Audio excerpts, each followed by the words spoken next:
Y'all glad to be here this morning?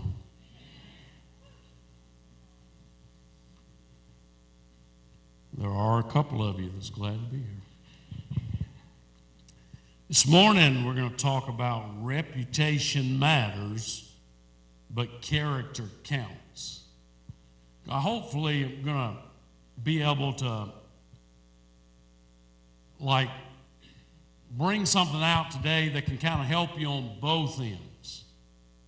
That can not only help us to focus on what matters the most, that being our character, the moral values and qualities that become a distinctive mark upon our lives to where people can see the life of Jesus coming through our lives. Not only focusing on that, but being able to realize, even if you look at somebody else and think that their reputation may be one way or the other by something you've heard, by one or two things that you know of over the course of their life, and you have based a testimony in your mind about their reputation and kind of struck them off the list of ever being anyone that is ever going to amount to anything. I hope that this message today will clarify some things in your mind and in my mind, that we are all what we are by the grace of God.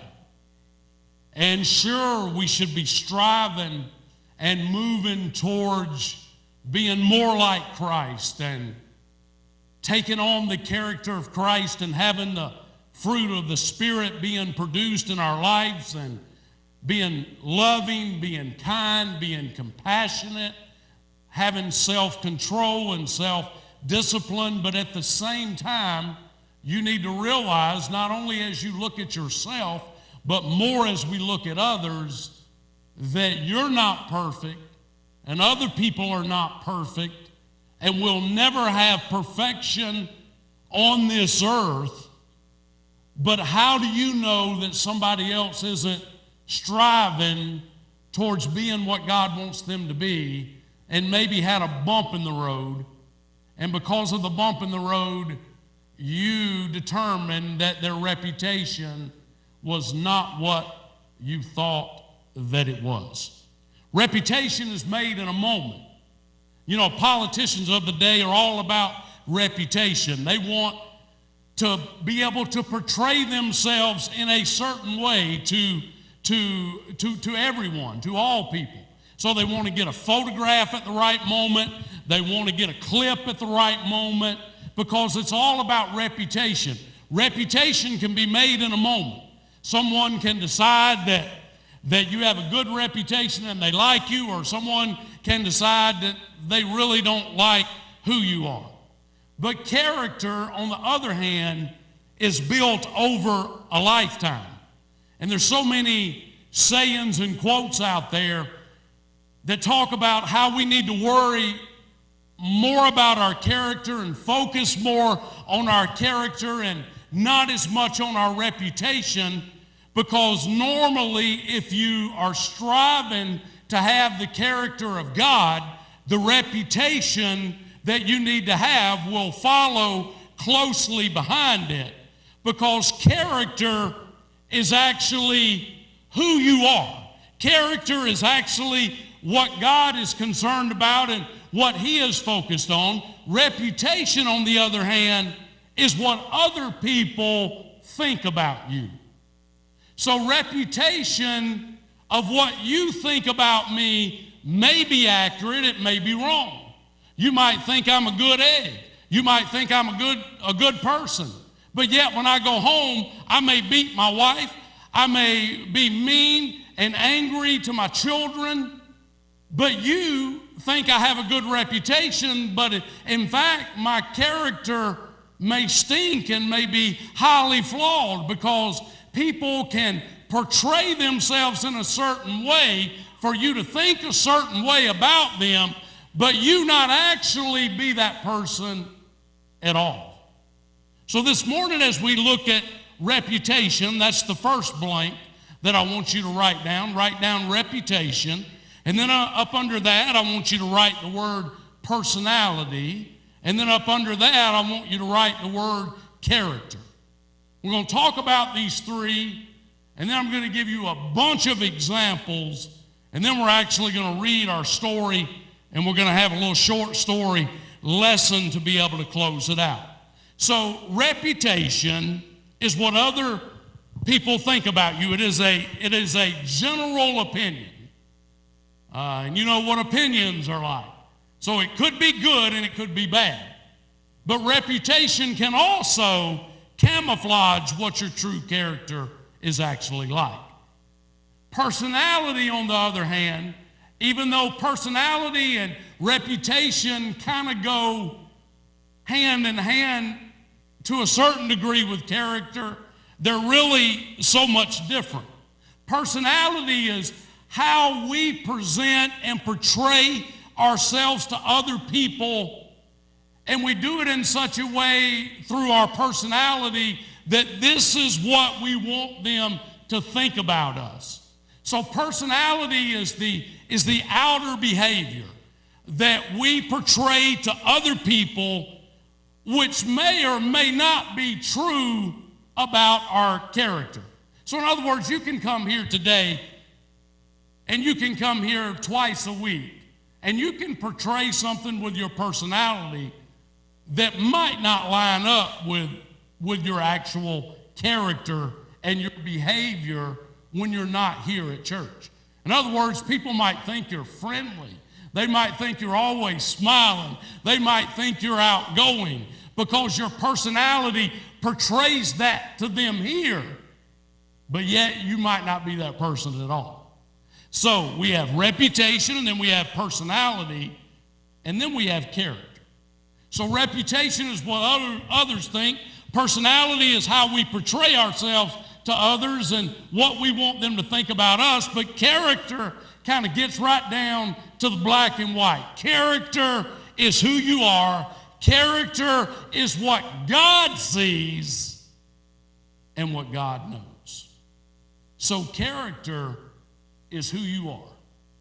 And over the course of a life, no matter how you try to fool others with your reputation, no matter how good you are with your personality traits, over the course of a life, people will know you was a person of character that had great moral values and qualities that portrayed Jesus, or yet you were far, far, far from that. Today in the world in which we live, there are a lot of people that have a public face and a lot of people that have a private face, and they really don't line up and match.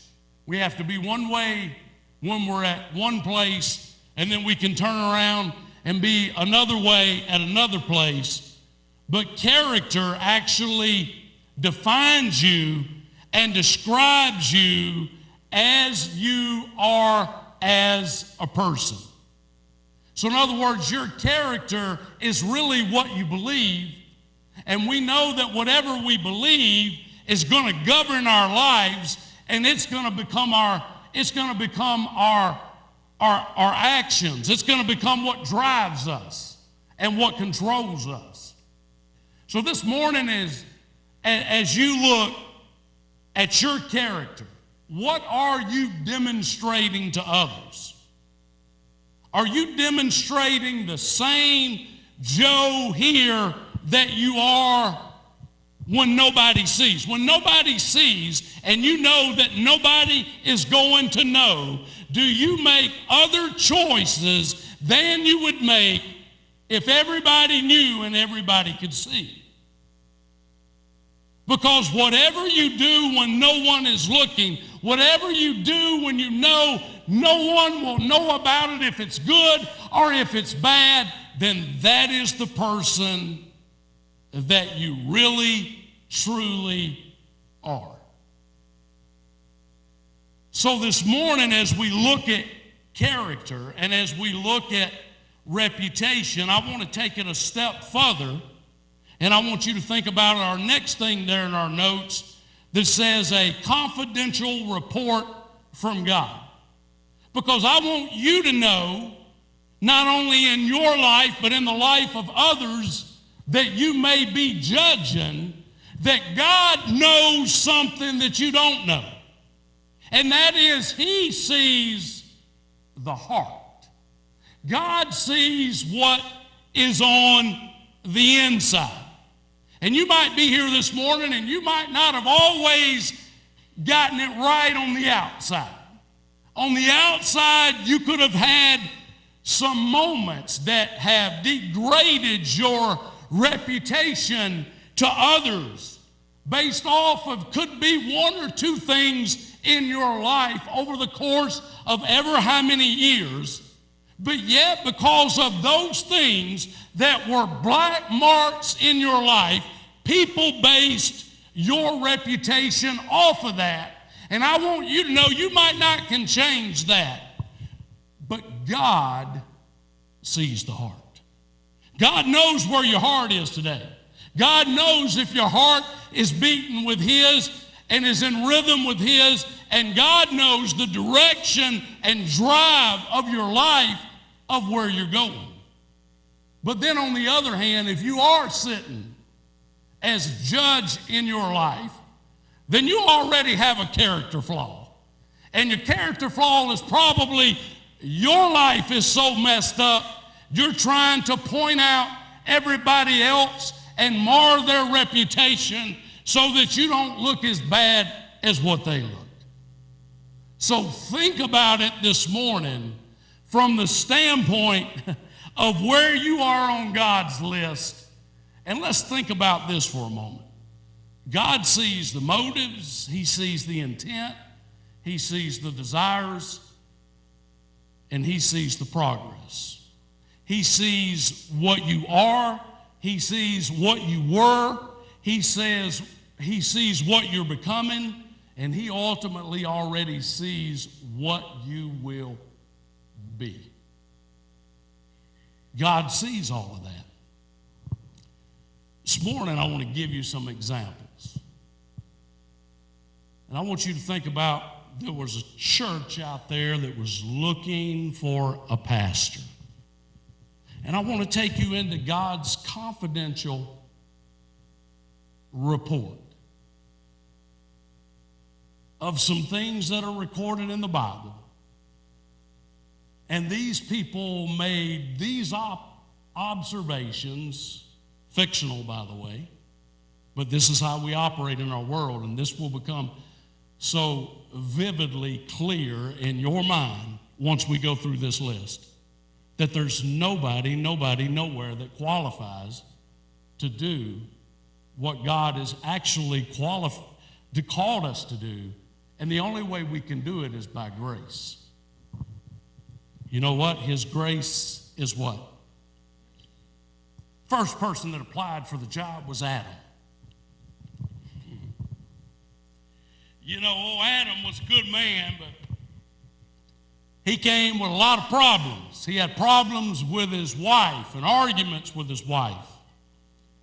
But one reference even said that you need to watch out for Adam because his wife likes to walk around in the woods nude. Noah, he pastored a church for 120 years. He partook in one of the hugest, biggest building projects ever. But yet, as he preached for 120 years, Noah did not have one convert whatsoever. He didn't reach one person whatsoever in 120 years. All he's interested in is building projects and how many buildings can we build and how big can we look to the community. Abraham, it's been reported in his life that he done some wife swapping. You know, Abraham actually fathered a kid from another woman, so we can't get him. What about Joseph? Well, Joseph is a big thinker, but yet he likes to boast and brag a lot about himself. He likes to tell everybody about all these dreams that he can interpret. And on top of all of that, I heard that old Joseph's got a prison record. What about Moses? Well, Moses is modest. He's meek. But you know, he's a poor communicator, and we just don't need that here. He stutters a lot, and they even say that he's bipolar and that he can just lose it and get angry in just a snap of a finger. And one reference we talked to said he actually left his prior church due to a murder charge. What about David? Well, you know, David was the most promising leader of all until he slept with his neighbor's wife and he had her husband murdered. And Solomon, his son, great preacher, great communicator, man full of wisdom. But how in the world are we going to support all his wives? Elijah, man could pray down fire from heaven, but this old fella's prone to depression, and he just collapses under pressure. What about Elijah? Elijah was the one that took Elijah's place in his ministry, laid hands on him, but you know what? It was reported that he lived with a single widow at his previous church. What about old Hosea? A lot of people don't know about Hosea. He's a great pastor. He's full of compassion, and we should probably go and get him. But yet people just wouldn't be able to handle his wife's occupation. She was a prostitute. And you know, the book of Hosea is a picture of God and a picture of me and you. And Hosea, his wife was Gomer, and she was a prostitute, sleeping all around town.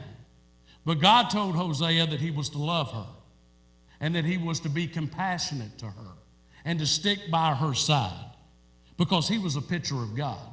And we are a picture of Gomer, of how we run around on God, we cheat on God, we mistreat God, but yet he's still what? He's still full of compassion. And his mercies are still new every day. What about old John? He says he's a Baptist, but he sure doesn't dress like it. He's got a weird diet. He sleeps in the woods, and he likes to provoke denominational leaders. What about old Peter? He's just way too blue collar. He's got a bad temper. He's been known to curse a lot. He's aggressive and he's a risk taker, which would be good, but he's just a loose cannon.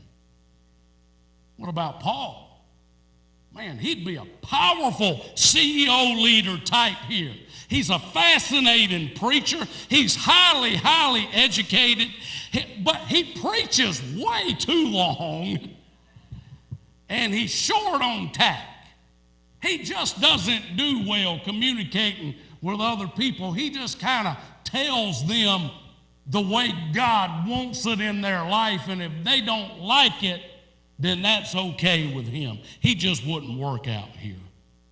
And you know, it's even been reported that in his past, he was a part of a gang that persecuted Christians. And you know, if we got him here at the church, that would come out. What about Timothy? Oh, he's way too young. What about Methuselah? Oh, he's way too old. What about Jesus? Well, you know, he was popular. He had thousands of followers following him through the hills of Judea, and somehow he managed to offend every one of them, and his church dwindled all the way down to 12. He seldom ever stays in one place, and he's single, and we think he dates a former prostitute named Mary Magdalene, because we saw her with her hair at his feet. What about Judas?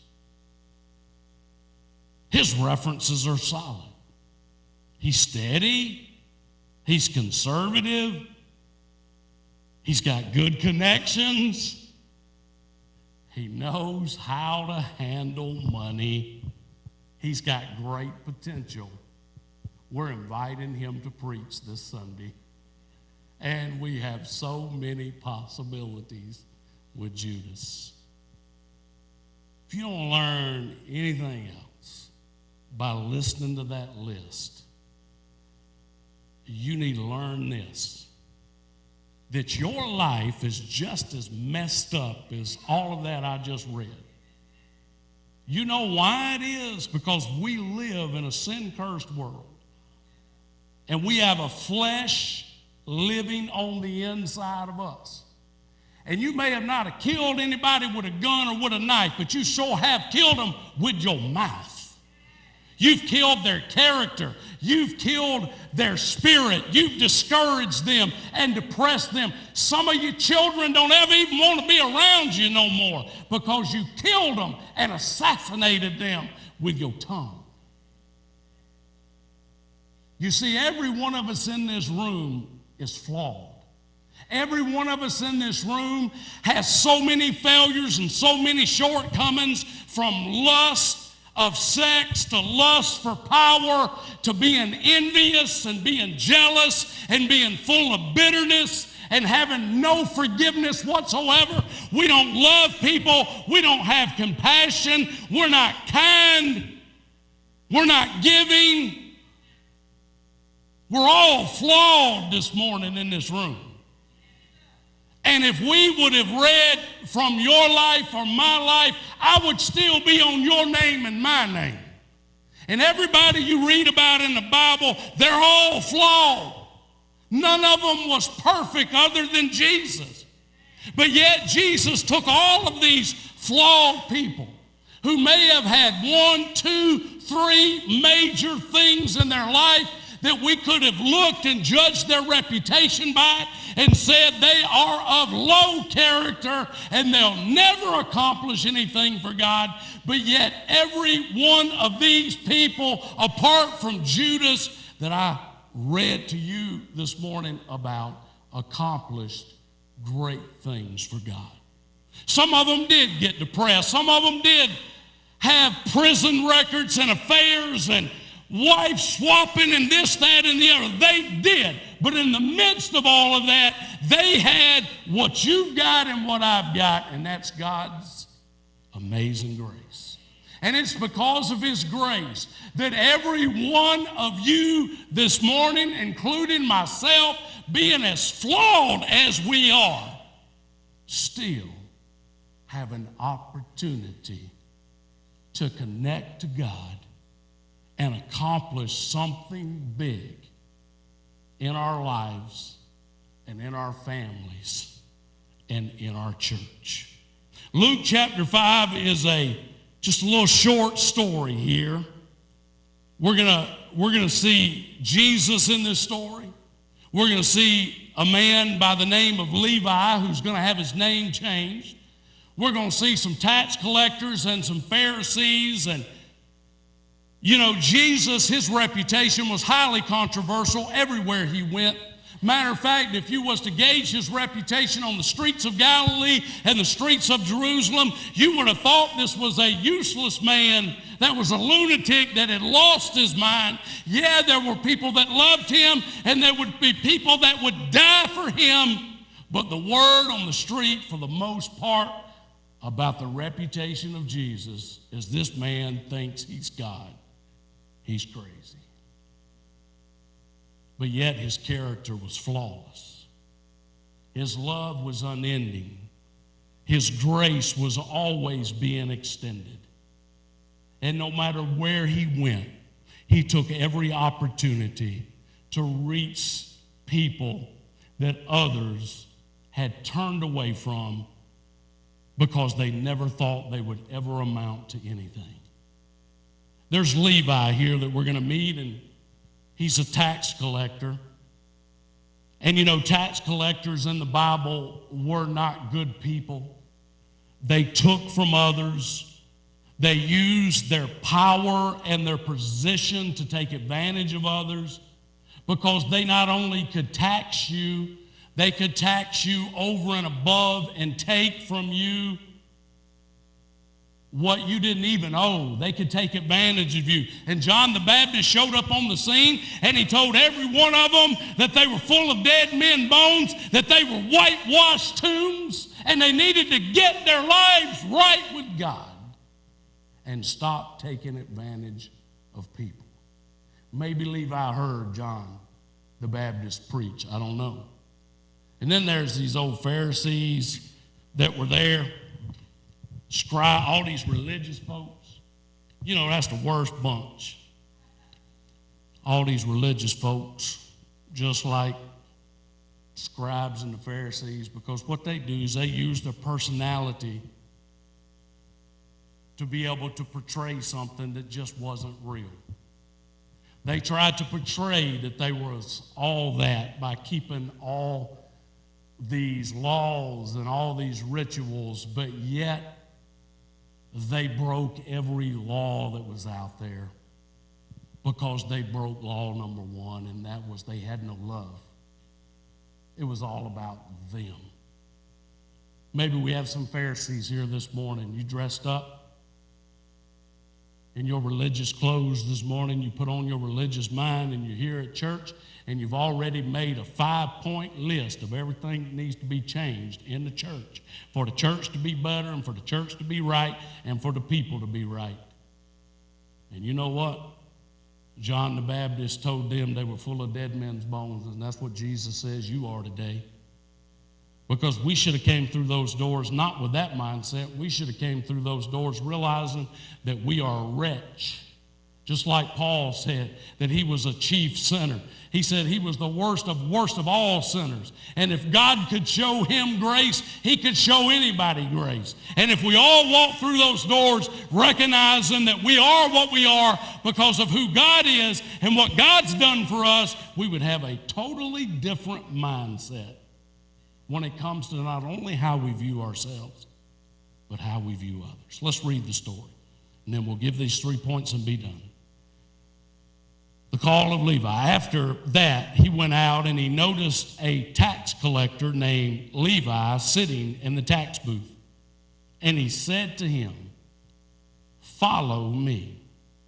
And he left everything behind, got up, and began to follow him.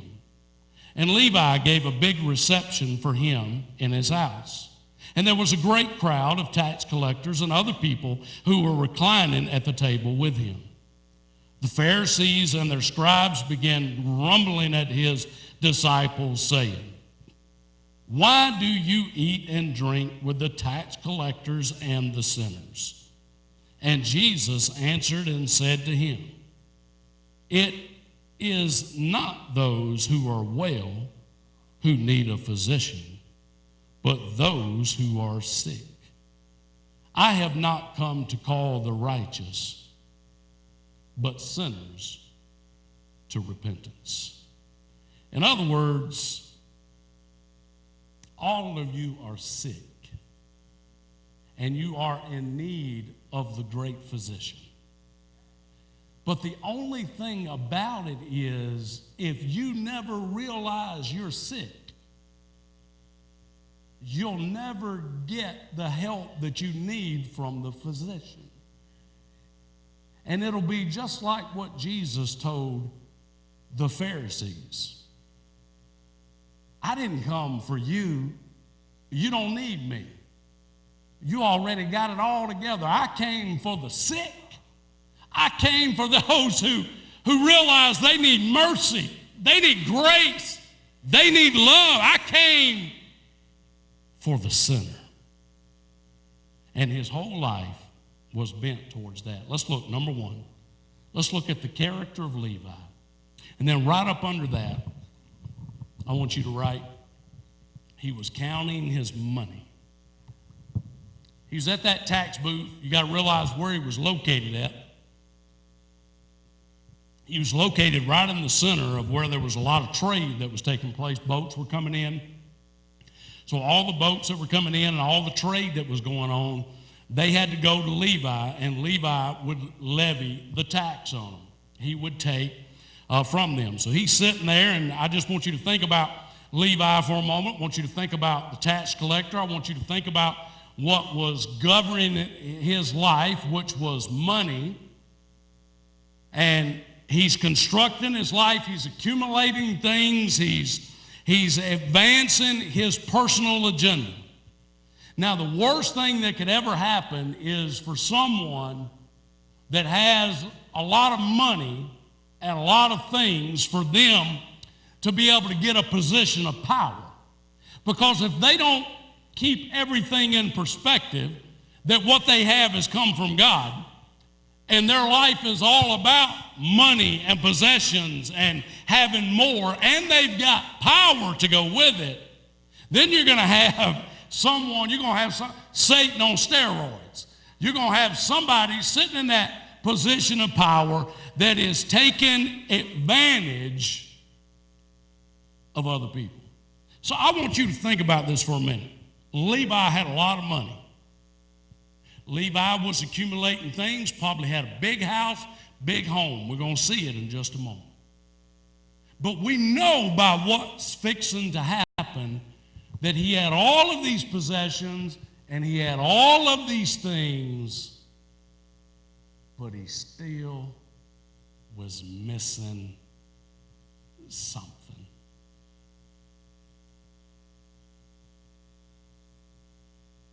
You know what? It's like maybe you haven't realized it as much because you've never really looked for it. But you can be here this morning and you might not have 1 red cent in the bank, but money and possessions and things can still be your God. It can still be what you're looking for and what you're looking to. Levi had everything that you could ever ask for that this world could ever give, but he still didn't have what he couldn't purchase. And the only way he could get it was he had to get sick. He had to realize he was sick. He had to realize he was so sick, he needed a physician.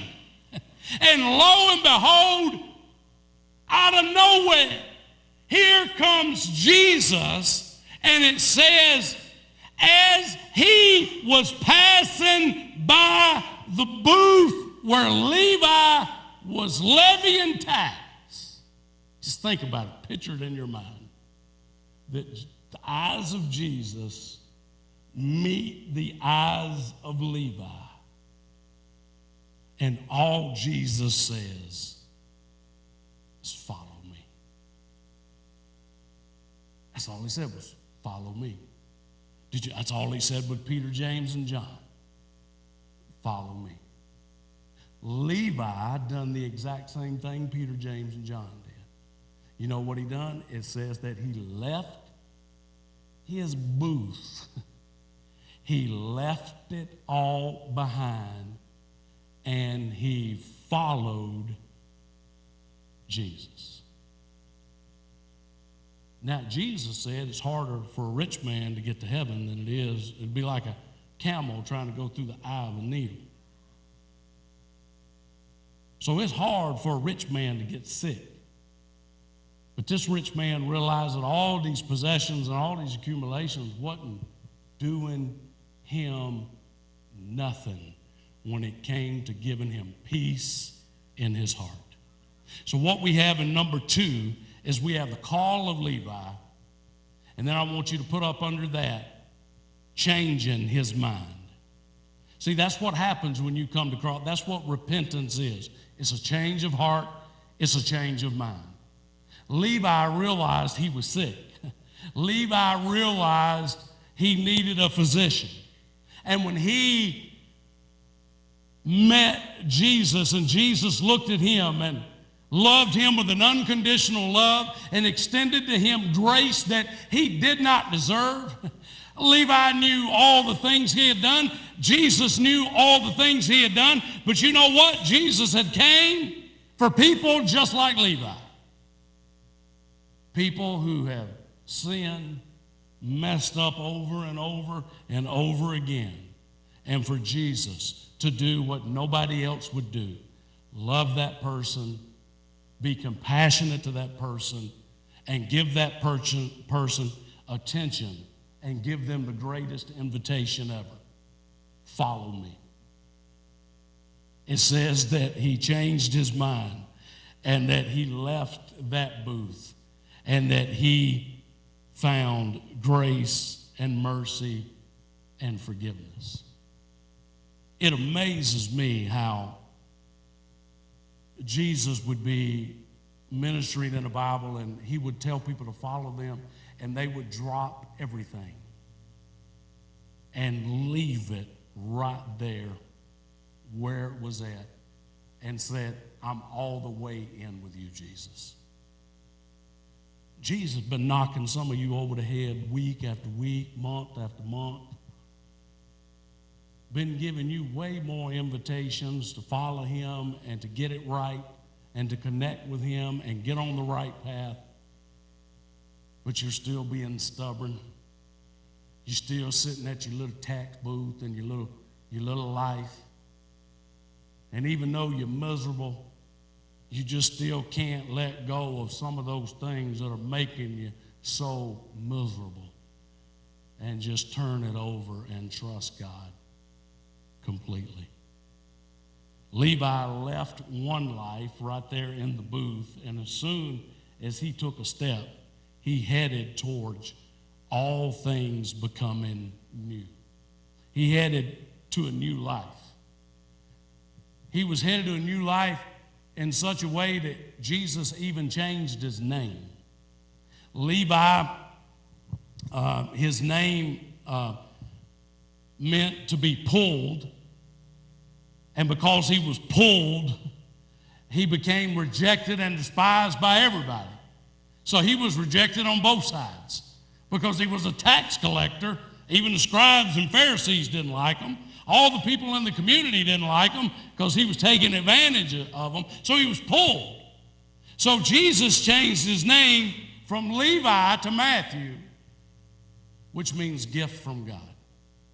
And this man that left that tax booth that day went on to write the book of Matthew, which Matthew gave attention to details and wrote in such a way that not any of the other gospels are written. And God uses man in a great and mighty way to accomplish some big things for his kingdom. And you know what? No matter where you're at today, nobody here can be worse than Levi. Nobody here today can be worse than any of those names that we read off in the beginning. We all fall short. None of us measure up. But the great thing about it is it doesn't matter what anybody else thinks about you if God approves you. And if God disapproves you, it doesn't matter that other people think highly of you. Ultimately, it's all about what Jesus thinks about you. Number 3, the change of Levi. Confessing his master or confessing the master.